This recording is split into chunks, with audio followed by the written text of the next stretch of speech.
Hola, bienvenidos a mi canal, soy Miguel Ángel Hidrogo y les compartiré testimonios de conversión, música y mucho más de nuestra Santa Iglesia Católica. No olvides suscribirte a mi canal y darle a la campanita de notificaciones.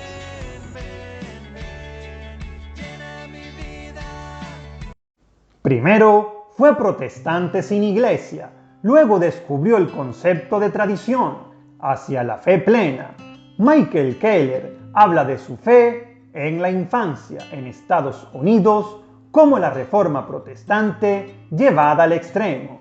Cada vez que mis padres sentían que la oración en la iglesia no era bíblica, según su interpretación, se cambiaban de iglesia. Si nosotros leemos la Escritura y lo que en una iglesia estaban haciendo no tenía sentido para nosotros, tendríamos que buscar una diferente. Llegó el momento en que sus padres decidieron prescindir de iglesias y volcarse en hacer la educación y la iglesia en casa, trabajando las Escrituras por cuenta propia. Esta práctica llevó a Michael a tener una relación muy personal con Cristo. Ya desde muy joven dedicaba largos ratos a la oración antes de cumplir sus otras obligaciones. Creía en Cristo porque lo decía la Biblia. Sin embargo, tenía unos 16 años cuando la idea de la sola Escritura, la revelación, es transmitida únicamente a través de la Sagrada Escritura y otras inconsistencias comenzaron a llamarle la atención. Se le ocurrió una idea. En lugar de pensar que creía en Jesús porque la Biblia me lo decía, pensé en creer en la Biblia porque creía en que existía Jesús. Aquella reflexión que nació de él mismo cambió todos sus esquemas, especialmente en términos de cómo entendía a Jesús, la Biblia y mi enfoque hacia ella. Michael acababa de comenzar unas clases universitarias de apologética protestante, centradas en la defensa de la sola Escritura, pero solo le hicieron dudar aún más y empezar a pensar que debía de haber algo más profundo y subyacente como base de nuestra fe, antes de la sola Escritura. Siempre estuve de acuerdo en que las Escrituras son dadas por Dios, pero eso no significaba que fuese la única forma de comprender o basar el estudio de la teología. Cuestionó de forma natural, además, el racionamiento circular, en el que incurre esta creencia al no estar contenida en las mismas Escrituras: comunidad, tradición y Eucaristía, más que símbolos.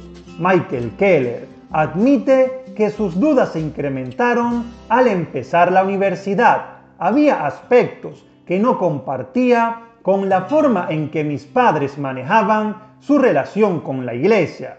En la religión y la fe, sospechaba, no se trata de servir a los intereses propios, sino también al resto de la comunidad.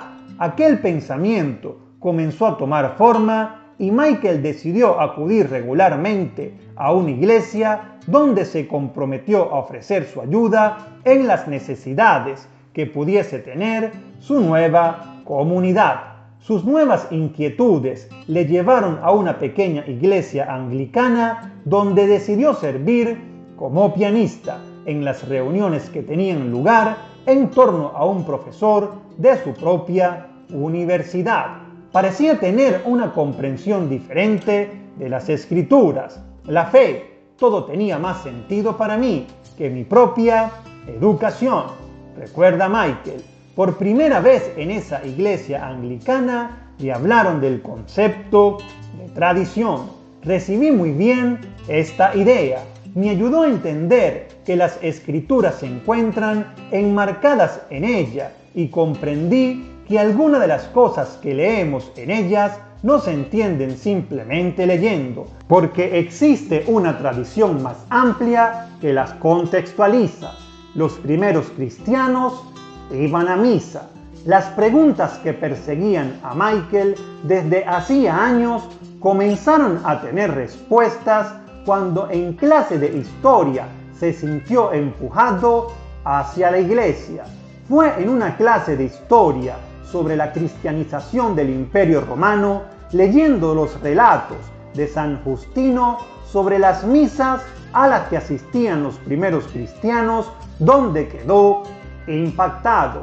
La reverencia por la Eucaristía fue tan diferente de mis experiencias relativas a la comunión y a mi forma de pensar en ello como algo simbólico, mientras que creía que sentí que tenía que ser mucho más que un símbolo.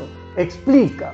Para Michael, el segundo momento clave fue conocer católicos formados en su fe. Muchos de mis profesores iban a la iglesia católica y solo miraban la forma en que vivían sus vidas como hombres de familias y como buenos profesores que interpretaban la historia o la literatura, y me veía reflejado. Habían pasado meses desde que el estudiante albergaba serias dudas sobre su futuro cuando Scott Hahn fue a hablar a su universidad sobre apologética. Ese es su carisma, que sabe hablar de la fe a personas que no son católicas, pero sí cristianos, como era su propio caso. Su pastor se hizo católico. Poco después de conocer a Hank en persona, era la última semana antes de las vacaciones de Navidad y Michael asistía a su iglesia anglicana cuando su pastor, su mentor espiritual, anunció que era su último domingo. Se iba a hacer católico. Para Michael, el regreso a la iglesia de su pastor fue una señal que le preparaba para su próximo destino. Hubo algo que me hizo no dar el paso. Aún no estaba casado ni vivía en mi propia casa. Todavía vivía bajo el techo de mis padres y seguía sus reglas, pero después de graduarme busqué una iglesia católica y comencé a ir a los cursos de iniciación al cristianismo para adultos. Solo había pasado 1 año y medio desde que Michael percibió las verdades de fe estudiando a San Justino. Mi esposa y yo nos casamos y se mudó a mi hogar. Nos inscribimos en el programa de iniciación al cristianismo para adultos y fuimos recibidos en la iglesia.